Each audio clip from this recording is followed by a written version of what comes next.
Hello guys, നമ്മൾ അതിലേക്ക് വാരിങ്ങിൻ്റെ pipe ഇടുന്ന സമയത്ത് കമ്പിൻ്റെ മോൾ ഭാഗത്ത് ഇട്ട് കഴിഞ്ഞാൽ നല്ലതാണ്. കാരണം മോൾ ഭാഗത്ത് ഇടണമെങ്കിൽ ഇതുപോലത്തെ ജംഗ്ഷൻ TP ജംഗ്ഷൻ വേണം.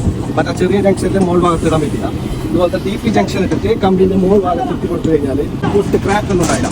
പിന്നെ ചില കാണലിട്ട് അടിയിൽ പൈപ്പ് പോയി കഴിഞ്ഞാൽ അടിയിൽ സ്ലാബ് ചെറിയ പൈപ്പിൻ്റെ ക്രാക്ക് കാണും. ക്രാക്ക് കാണാതിരിക്കാൻ വേണ്ടിയിട്ട് എപ്പോഴും നമ്മൾ ശ്രദ്ധിക്കേണ്ട വിഷയം എന്ന് പറഞ്ഞാൽ മോൾ ഭാഗത്ത് കമ്പിൻ്റെ മോൾ ഭാഗത്തായിട്ട് പൈപ്പ് ഇടണം. ജംഗ്ഷൻ കാട്ടിക്കൊള്ളാം. TP ജംഗ്ഷൻ എടുക്കണം. കുറച്ച് ബെൽപ്പുള്ള ഏകദേശം 3 ഇഞ്ചോളം ഉണ്ട്. TP ജംഗ്ഷൻ എടുത്തിട്ട് ചെയ്യണം. എന്നാലും മുകളിൽ കമ്പി ഇടാൻ പറ്റും. സാധാ ജംഗ്ഷൻ വെച്ച് കഴിഞ്ഞാൽ കമ്പിൻ്റെ അടിയിലെ കൂടിയിട്ട് പൈപ്പ് ഇടേണ്ടി വരും. അപ്പോൾ അടിയിൽ ക്രമേണ അത് തേപ്പല കഴിഞ്ഞ് കഴിഞ്ഞാൽ ചെറിയൊരു ക്രാക്ക് കാണും.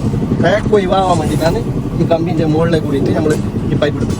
അതിന് വേണ്ടിയിട്ടാണ് ഈ TP ജംഗ്ഷൻ വെക്കുന്നത്. ഓക്കെ ഗൈസ്, അപ്പോൾ ഇതൊക്കെ SS ട്രേഡിംഗ് ഉണ്ട്. Okay set.